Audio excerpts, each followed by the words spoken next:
আখ খেতে ছাগল বন্দি চলে বন্দি মাছ, হিরো আলমের কাছে নারী বন্দি ভাইরাল হইতে চায় সখী গো, ওহই আমার মনে ভালা না সখী গো, ওহই আমার মনে ভালা না। আখ খেতে ছাগল বন্দি চলে বন্দি মাছ, ছাড়া বাঁচে না পরা, মনটা সবাই দিতে পারে, আমি তোমায় জানটা দিতে চাই। ও জান আমার জান, তোমায় ছাড়া বাঁচে না পারা, ও জান আমার জান, তোমায় ছাড়া বাঁচে না পারা। আমার হইতে রে ও হিরো আলম, আমি হইতাম তো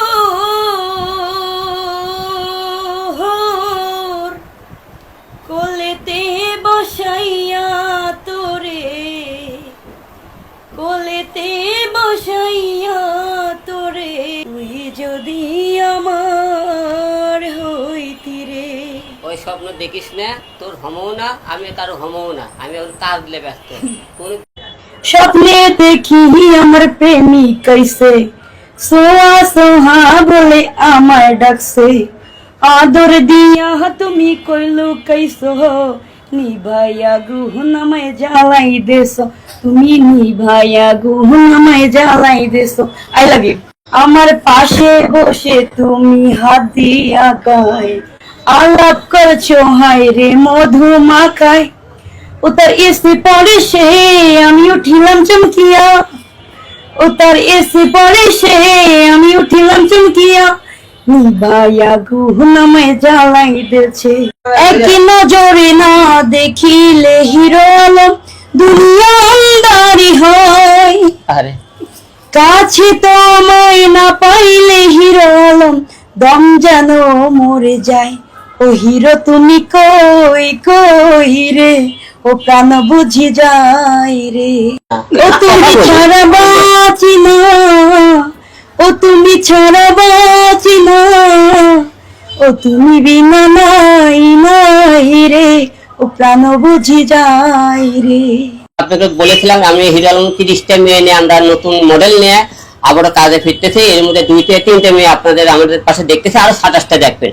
হিরো আলমের প্রতিদিন এক একটা, হিরো আলমকে এতটা আমরা সমালোচনা করেছেন, আমি চাই আপনারা আমরা ভালো ভালো কাজ দিলে আমার সামনের দিকে আমরা এগিয়ে যাওয়ার জন্য আপনি সহযোগিতা করবেন। অনেকে বলে যে হিরো আলমের পাশে এত কিউট কিউট মেয়ে করতে থেকে ভাই, আমরা এত সুন্দর হ্যান্ডসাম টেকালা এত ইয়ে আমরা সুন্দর মেয়ে পাই না, এটা দোষ হলে এটা আপনাকে ভাগ্যের দোষ, এটা বিলাসে করে লাভ দেয়। আমার কপালে সুন্দর সুন্দর মেয়ে আছে, আমি কি করবো বলে?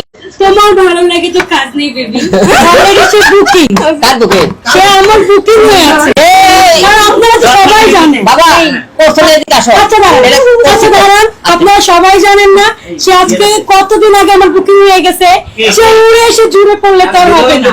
I love you my sweet heart. Okay I love you too. এটা কিন্তু আমরা কালকে শুটিং শুরু তারই দিয়ে ফেল দিলাম। কিন্তু আমরা শুটিং এ যখন আই লাভ ইউ বলে তখন কিন্তু এভাবে বলে না, অনেক রোমান্টিক ভাবে বলে, কিন্তু রোমান্টিক ফিলটা রোমান্টিক তুই পারিস?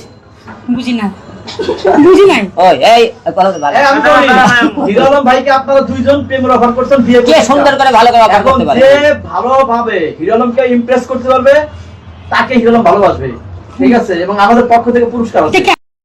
তো হিরো আলমের সাথে কাজ করতে পেরে আমি নিজেকে ধন্য মনে করি, এবং আমার ইচ্ছা ছিল যে এই হিরো আলম ভাইয়ার হাত ধরে আমি মিডিয়া জগতে আসব এবং সবাই আমাকে এভাবেই চিনবে, এবং যদি আমাকে আপনারা সাপোর্ট করেন বা দেশবাসী সাপোর্ট করে তাহলে কোনো এক সময় তার নায়িকা হিসেবে আমি কাজ করবো ইনশাআল্লাহ।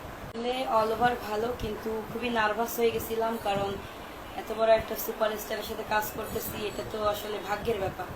তো কাজের ভিতর অনেক নার্ভাস হয়ে গিয়েছিলাম, তো এই কারণে ভাইয়াও একটু ইয়া করছিল আমাদের যে কাজের যে ভুলটা, তো সেটা ভাইয়া আমাদের খুব ভালোভাবে দেখিয়ে দিয়েছে, এবং সে যে ভুলটা আমাদের দেখিয়ে দিয়েছে আমরা নেক্সট টাইম এই ভুলটা আর করবো না।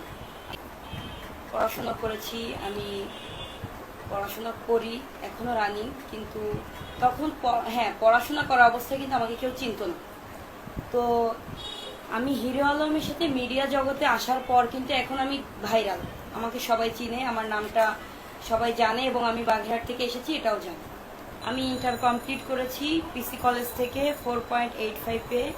এখন অনার্স কমপ্লিট করতে চাচ্ছি। তো ঢাকা বিশ্ববিদ্যালয়ে আমি ভাগ্যে লেখে যে না ঢাকা বিশ্ববিদ্যালয়ে আমি চান্স পাবো ইনশাল্লাহ, তাহলে তো ভালো। সোহামণি যেতে নামের তো মনে করেন কেন যুক্ত হয় তা জানি না। আর এই নামগুলো তো মনে করেন আমার সাথে তো মনে ফেসবুকের মাধ্যমে পরিচয় হয় তাদের, তারাই তো আমাদেরকে নক দেয়, হাই হ্যালো থাকে, মনে করি তাদের সাথে পরিচয় হয়। হয়তো প্রথম হাই হ্যালো হয়, তারপর বলে ভাই আমি আপনার দেখা করতে চাই, তারপর সে অফার করে ভাই আমি আপনার সাথে কাজ করতে চাই। এইরকম করে থেকে মিডিয়াতে সব করে মেয়ের সাথে পরিচয় হয়েছে আর কি। এর মধ্যে নতুন পুরাতন যখন একটা কোনো কাজে গেলে নতুন এবং পুরাতন সব নিয়ে আমি কাজ করতে পছন্দ করি। সব মিলে নামের বিষয়টা হলে কার নাম কি হবে এইটাতে আমি যোগ করি না। আমরা এতে করে একটা লোক কাজ করতে চাই, তাকে সহযোগিতা করার চেষ্টা করি। সে নাম কি, সে আর বংশগত পরিচয় কি, সে চেহারা কেমন, কালা ধলা, এইসব আমি ভাবি না। তো তার স্বপ্ন সামনের দিকে সে এগিয়ে যেতে চাই, আমি সেটা সহযোগিতা করার চেষ্টা করি। মনিতে দুর্বলতা, আমি তো তাহলে তো একটা মনি নিয়ে পড়ে থাকতাম, তাহলে 30টা মেয়ে নিয়ে আসতাম না। আমি তো এবার 30টা মেয়ে নিয়ে আপনার সামনে কাজ করতে ইচ্ছে করি, তার জন্য আপনাদের সামনে প্রেজেন্ট করেছি। তাহলে তো শব্দ করার নামের সাথে মনি যুক্ত নেই, তাহলে তারগুলো কি তারা কাজ করতেছে না আমার সাথে, তাদেরকে আমি সহযোগিতা করতেছি না। আমি এখন করতে বলছি মিডিয়াতে কোনো রকম কারোর কাছে দুর্বল এই মুহূর্তে এখনো হইনি, আর এবার হইতেও চাই না, কারণ মিডিয়াতে 2বার আমি ঠকেছি। আর মিডিয়াতে কারোর সাথে আমার জীবনে এই মুহূর্তে আমি জড়াতে চাই না, আমি কাজে থাকতে চাই। আমি এই মুহূর্তে আপনাকে আরো বড় বলতেছি, এখনো বলতেছি হিরো আলম কোনো বেশ হাতের মধ্যে নাই, কাজে ফোকাস দিতেছে। এইরকম 100 সোয়ামনি, 100 রিয়ামনি, 100 নুসরাত আসবে হিরো আলম দেবেন, আসবে আর যাবে। কিন্তু হিরো আলম যে একজনকে 10টা তৈরি করতে পারে, এটা আমি কিন্তু আপনার আগেও প্রমাণ করে দিচ্ছি, এখনো প্রমাণ করে দেবো। একটা গেলে আবার একটা হিরো আলম তৈরি করতে পারে। বারবার তো মানুষ তো কিছুটা হলে শিক্ষা হয়, 2টা ভাত তো খেয়েছি, তো এইবার তো অন্তত শিক্ষা হওয়ার পরে আমার তো ফ্যামিলিগত থেকেও বলেছে যে ফ্যামিলিগত এবং মিডিয়া থেকে কাউকে মুখে মেনে নেবে না, ঠিক আছে? কারণ মেনে এই কারণে নেবে না, মিডিয়া ফ্যামিলি তো তার মিডিয়ার মেয়েকে বিয়ে করতে মিডিয়া নিয়ে ব্যস্ত থাকে, তাদের তো আমার সন্তানদের কথা এবং আমার মাকে ভালোবাসে না, তাহলে মিডিয়াতে কেন নিবি তারা? আমি তো কয়েকবার ভুল করেছি, এখন তো আমার ছেলে মেয়ে বড় হয়েছে, তারা বোঝে, তাদের তো কথাও একটু শুনতে হবে। কারণ অনেক টাইমে অনেকে অনেক রকম কথাবার্তা বলে, কিন্তু মানুষের কথা শুনে তো লাভ নেই। এখন তো আমি আমার ফ্যামিলি, আমার 3 বাচ্চা, আমার মা, এরাই আমার সামনে হলো জীবন। তাদেরকে যারা ভালোবাসবে আমি তাদেরকে ভালোবাসবো। সেইরকম এমন কোনো মেয়ে পাই যে তা আমার ফ্যামিলি আমার থেকে বেশি ভালোবাসে, তাহলে আমি কোনো টাইমে বিয়ে সাথে হয়তো জড়াবো, না বিয়ে সাথে জড়াই করতে নাই। আমার ছেলে মেয়েকে দেখাতে ভালো একটা মেয়ে করতে।